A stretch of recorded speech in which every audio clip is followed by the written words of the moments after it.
झारखंड कांग्रेस के प्रदेश प्रभारी रहे आरपीएन सिंह के भाजपा में शामिल होने के बाद अब झारखंड कांग्रेस के विधायकों पर बीजेपी में शामिल होने की संभावना को लेकर कांग्रेस में खलबली मची हुई है।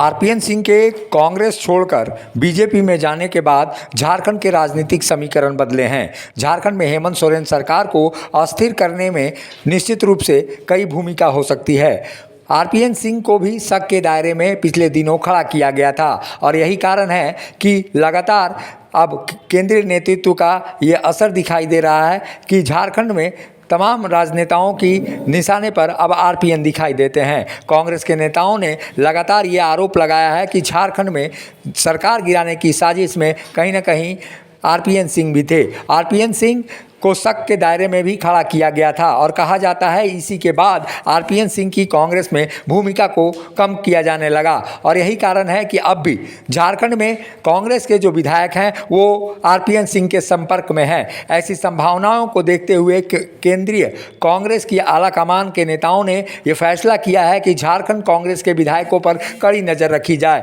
ऐसी संभावना है कि कई विधायक अब भी आरपीएन सिंह के संपर्क में हैं। उनमें कई नाम ऐसे हैं जो पूर्णिमा नीरज सिंह, जिनको टिकट आरपीएन सिंह की दखल के बाद मिला था, वहीं उत्तर प्रदेश का कनेक्शन भी उनका दिखाई देता है। वहीं रामगढ़ की विधायक ममता महतो भी कहीं ना कहीं वहां पे उनके संपर्क में हैं। इस बाबत तमाम परिस्थितियों में ये कहा जा रहा है कि आरपीएन सिंह को लेकर झारखंड की राजनीति बदलने वाली है और झारखंड की राजनीति में बीजेपी अपनी संभावनाएं तलाश रही है। शायद इसी का संकेत केंद्रीय कांग्रेस आलाकमान को हो गया है और यही कारण है कि अपने जो झारखंड के नए प्रभारी हैं अविनाश पांडे, उनको उन्होंने 3 दिवसीय दौरे पर भेजा है और 3 दिवसीय दौरे पर विधायकों की पकड़ रखने वाले अविनाश पांडे को कहा गया है। अविनाश पांडे निश्चित रूप से झारखंड में प्रदेश में कमान कसेंगे, लेकिन बड़ा सवाल ये है कि आरपीएन सिंह ने जिन लोगों को झारखंड में नियुक्त किया है वो अब भी झारखंड में प्रदेश की कमान संभाल रहे हैं। ऐसी स्थिति में कांग्रेस आला कमान को ये शक है कि बड़े पैमाने पर झारखंड में कांग्रेस के अंदर गड़बड़ हो सकता है। झारखंड के नए प्रदेश अध्यक्ष राजेश ठाकुर ने हाल ही में मुलाकात की है और दिल्ली से वो लौट कर आए हैं। उन्होंने स्पष्ट रूप से कहा है कि वो कांग्रेस के साथ खड़े हैं, लेकिन उनकी भी भूमिका कहीं ना कहीं केंद्रीय आला कमान के शक के दायरे में है।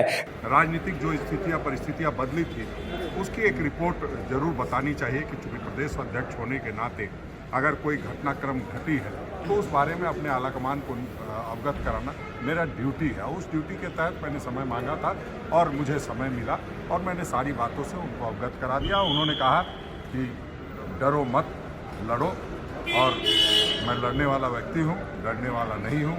उन्होंने पहले दिन ये मूल मंत्र दिया था, उस मूल मंत्र के तहत मैं काम कर रहा हूँ और आपने देखा होगा कि किसी मामले में पीछे हटने वाला व्यक्ति नहीं हूँ।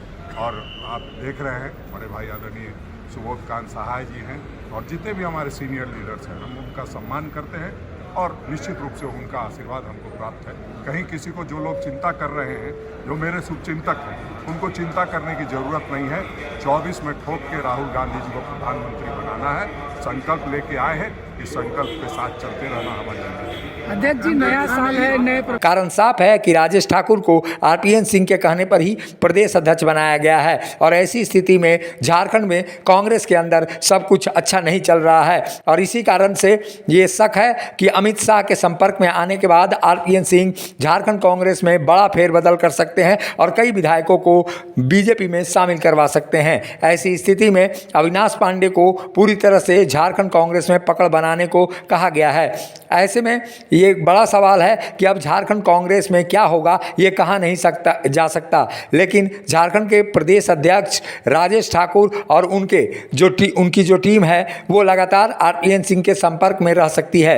यही कारण है कि अभी 3 दिवसीय दौरे पर अविनाश पांडे पूरी तरह से झारखंड कांग्रेस को अपनी कमान में लेने का इरादा रखेंगे, लेकिन भविष्य क्या होगा ये कोई कह नहीं सकता। मुखर संवाद के लिए रांची से अशोक कुमार की रिपोर्ट। उस्ताद, आफत में पड़ी है जान। उस्ताद, उसके हाथ में तलवार है।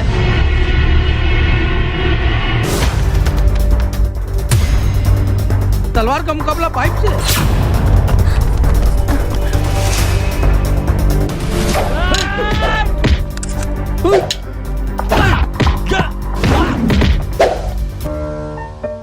अरे वाह, आप तो हीरो हो। हीरो मैं नहीं, ग्लाइको पाइप है। अरे बॉस का कॉल। हेलो, आज का हेडलाइन क्या है? आज का हेडलाइन तो ग्लाइको पाइप है सर। ग्लाइको पाइप, हम चुकाते हैं एक एक बूंद की कीमत। जब टूटती है आस, जब थकती है सांस, जब रूठते हैं अपने, मुंह मोड़ता है जमाना, जब अंगड़ाई लेता है संकल्प, फिर बनती है कहानी, बनते हैं अनमिट निशान। देखिए मेरे साथ संघर्ष की दास्तां।